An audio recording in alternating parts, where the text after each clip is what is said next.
Make it so the world never forgets me. She beamed back at me, eyes ablaze with excitement. That's what I want. What? How would I even... I stammered. This was the kind of statement you made drunk at 2 a.m. Not to your best friend over lunch when discussing birthday wishes. She walked into my dorm and started pacing around my room. It's all part of my two-pronged attack. We make a great story of our experiences that nobody will ever forget, and you get all the fame and glory. She put her hands on her hips and laughed. You can thank me later for all those eyes on you. From anyone else, this would come over as arrogant and self-absorbed, but in the right hands, it was downright endearing. Olivia was that type of person. She oozed eccentricity, and I was always in her social shadow. She lit up a room every time she walked into it. The attention was always on her, and I was secondary. Not that I minded, of course. She was a blessing to my social anxiety and years of crippling PTSD. I was so lucky to have her choose me as her best friend. Or maybe we were just destined to be friends from day one. Who can say? All I know is that we bonded over a shared love of watching TV and morning runs. The rest was history. Dude, you know you have the power at your fingertips. She wiggled her hands and laughed. Literally. I was always confident around her or anyone in my close-knit friends. But this dumbfounded me. You want me to write about you too? I asked, picking at the skin on my fingers nervously, as the prospect of sharing my work with so many strangers just terrified me. She looked at me and placed a hand on mine, her beautiful hazel eyes peering into my soul. I want you to want to do it. I'd support anything you did, you know that. You are the best writer I know. Come to think of it, you're the only writer I know. I began writing at her behest. She would influence me to take these long, fantastical tales of my past intermixed with personal ones. You know, stories about hunting aliens with her lizard friend Donnie. Stories about when I'd lay in bed terrified at night as my mother's angry footsteps ascended the stairs and edged closer to my door. How I'd cry softly after and talk to Olivia about it for support. She cried a lot too during those talks. For hours on end, she would sit on my bed and continue to share stories about our life that, in 10 years of friendship, I'd remembered so little about. Adventures we'd been on that I was 99% certain she made up for brevity, but I didn't mind. Spending this time together was so valuable, and it passed almost in the blink of an eye. Before I knew it, the first entry was done. A history of the girl who survived it all. And I read it to her, nervous as all hell as to how she'd interpret it. But she simply sat there in silence, her eyes darting from word to word, and I swear I could see the cogs wind in her mind, projecting the images in her head as her face was alight with joy, tears streaming as she leapt from her seat and jumped to hug me, saying thank you over and over again, my shoulder getting wet from tears. This is going to be amazing. We are going to be amazing. Trust me, people will love this. Looking back, I wasn't sure why she wanted me to document her life anonymously when she was such a character already. It seemed odd to be her transcriber and not be able to tell the world that this amazing adventurer, this trendsetter steeped in light, this single note an octave above everyone else ringing out loud, proud beyond the realms of what barriers sound can normally never break, was the brightest light in my life and could easily be yours or anyone else's given 5 minutes and some good food. I remember the first lecture back in class after our winter break. I walked into a rapturous applause from my classmates and my professor. They quickly walked towards me, and I hesitantly looked back, assuming they were for something Liv had done. But no, the professor took my hand in his and smiled at me with such pure joy. I don't know what possessed you to document this, but, well, it's magical. To see you, the last person to ever stand up and share their work, craft something of this caliber makes me so happy. You have real talent. The professor seemed so pleased with something I struggled to take as my own work. Were those tears in his eyes? Man, the emotional value was strong, but I wasn't expecting that. Ree, this is superb. Are you doing a second entry anytime soon? A friend in the back called out to excited murmurs and agreements, and the entire lesson was spent engaging in conversations I'd never thought possible for my awkward, anxious self before. The questions about my work filled me with a joy that only a creator can truly appreciate. That night, I'd been walking home and thinking of what we could do to write Chapter 2, which we'd tentatively called a present-day account of the girl who made a pact. I was so lost in my thoughts and in a situation without anyone to pull me out of it, I'd walked headlong into traffic, narrowly avoiding an oncoming car. Watch it, you stupid bitch! The driver yelled before speeding off, obviously shaken up themselves, but not nearly as much as I was at the prospect of having someone scream at me. It immediately took me back to that night just a couple years ago. The raised voices, the smashing of plates, the defiance once held in my voice as I clutched a university pamphlet in a suitcase. The ensuing whirlwind of fists, kicks, and smashes before silence fell upon the building I could never hope to call home, save for my whimpering and the rising sound of sirens in the distance. My knees buckled from under me, and I sat against the curb, trying desperately to put my breathing under control and remember what I had learned in therapy. Think of a feather and imagine it floating. Just focus on the feather. Nothing matters but the feather. I focused on the lightness of the yellow, furry feather as it floated gently in the wind of my mind. I began to count back. 10, 9, 8. I felt my muscles loosen just a little bit, a chill coming over me. 7, 6, 5. My breathing fell, and I felt calmer, but I could hear footsteps rushing towards me. 4, 3, 2. I didn't open my eyes, but a snarling sound began to crawl up my shoulder and into my ear, the low doldrums of malice beginning to rumble through my skull. One last chance to put things right. But you're going to fail on that front as well, aren't you? Just like you fail at being even a half-decent daughter. I look up and see the towering, hulking mass of my mother staring back at me, her face a vile shade of yellow and her stress lines like a grill, letting evil intentions seep out of her brain and influence my thoughts.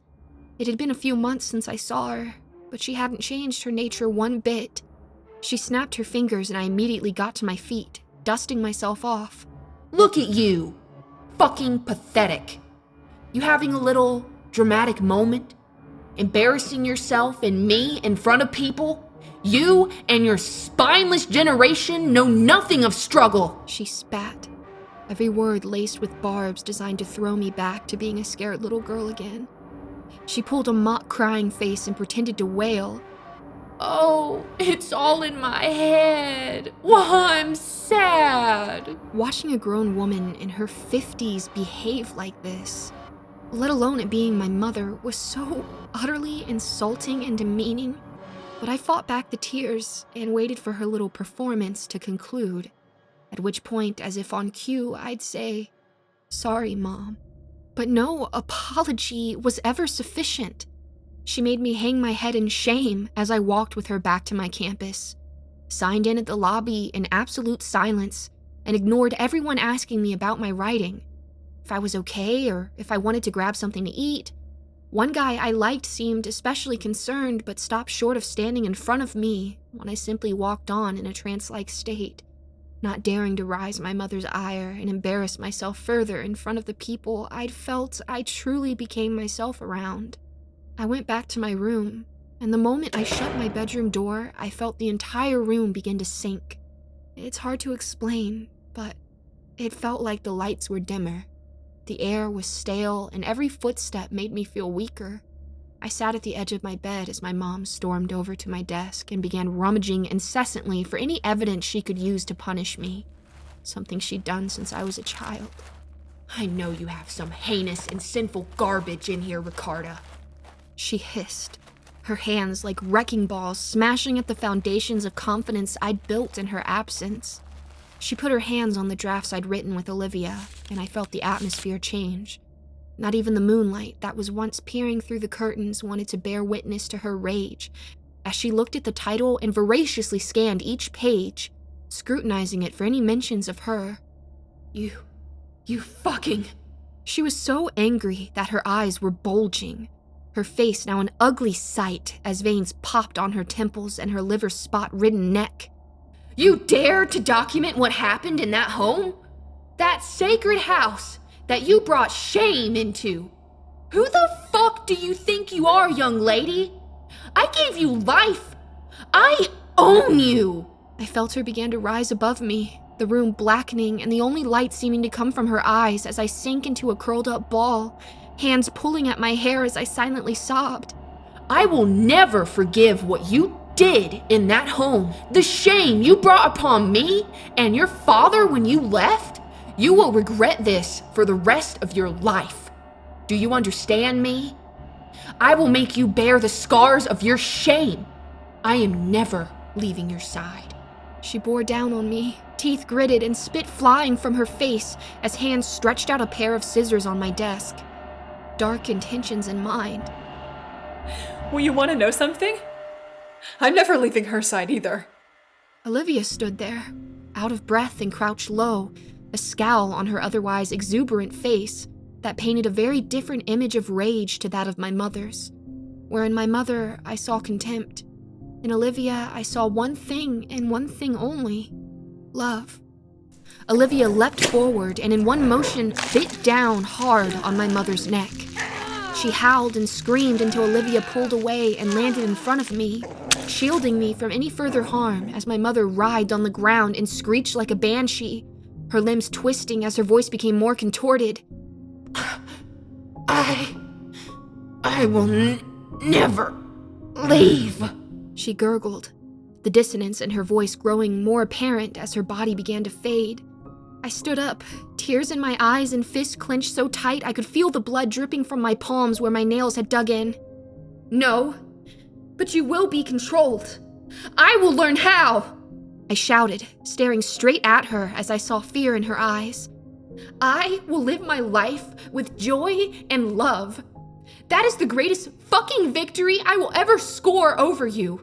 I felt fresh tears in my eyes as the rage rose from my stomach and exploded out of my throat.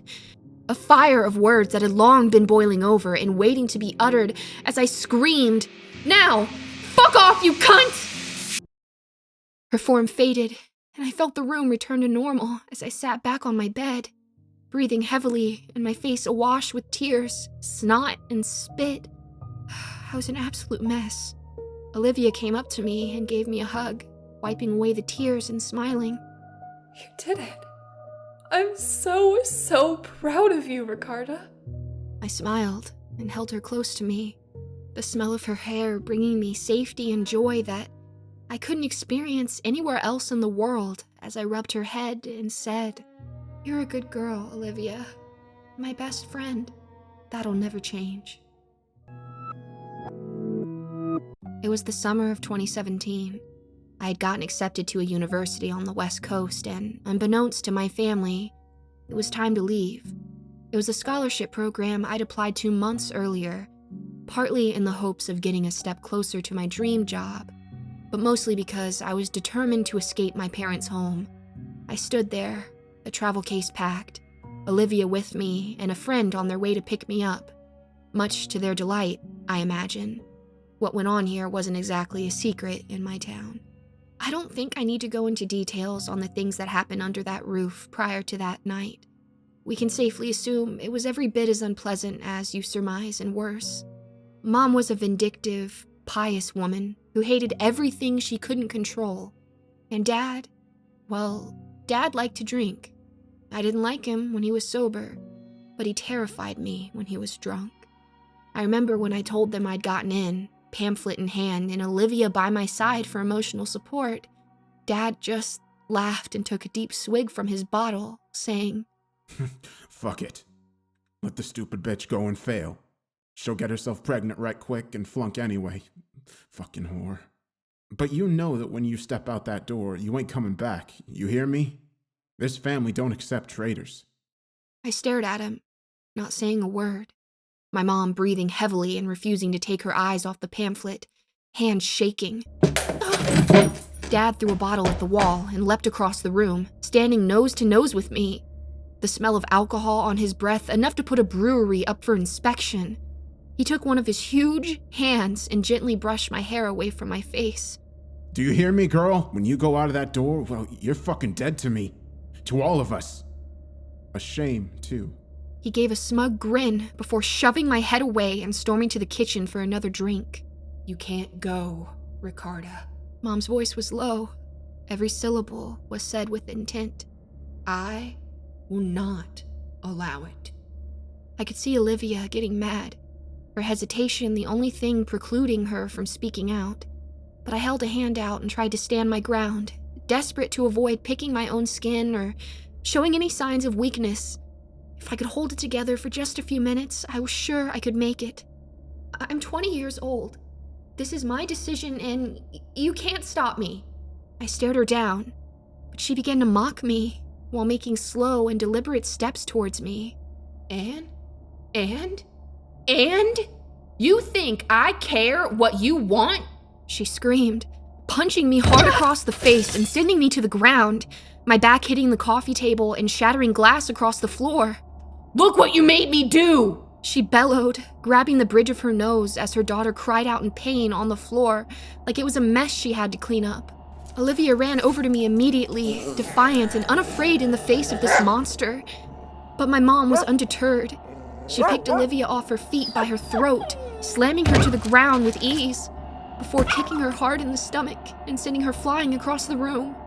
Stupid bitch. Don't know that loyalty has its limits. She spat on her before looking at me, and kneeling down, eyes meeting in a tenuous moment, as the creature that birthed me began to smile.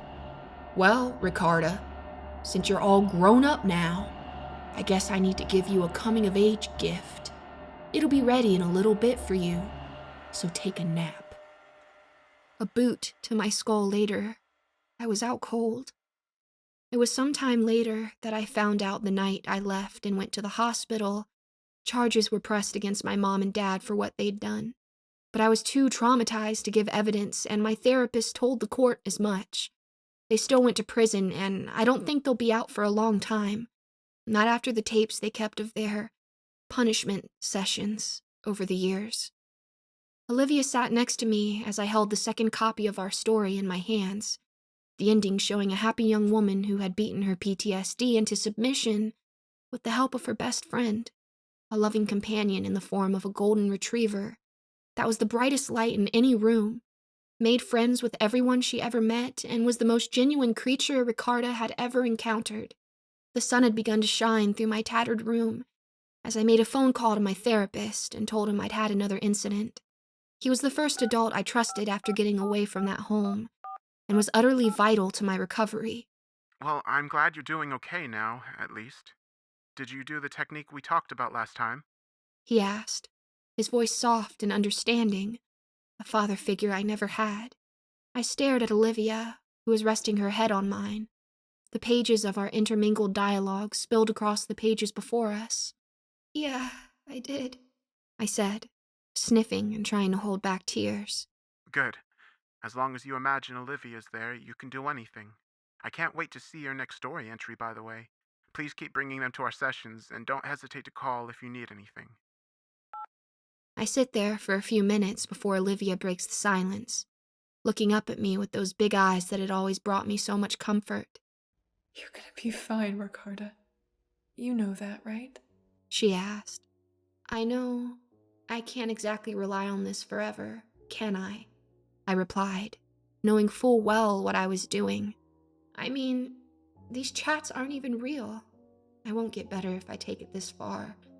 I'm still so fucking weak. I felt the tears run down my face as she put a paw on my arm. Hey, they were real to me. They always will be because they mattered to you. Love kept me alive, and you'll find that love again. We're kinda special like that. She licked my face, but the tears kept coming as I wrapped my arms around her. I'm gonna miss you, Liv. So much. I nestled my face in her fur and desperately tried to remember the smell one last time before it faded from me. I'll make sure nobody ever forgets you. I'll write you every day. I'll tell everyone your stories, and I will never forget what you did for me. I'll miss you too. After all. My arms passed through her frame as she bore a big smile on her face. You're all I have.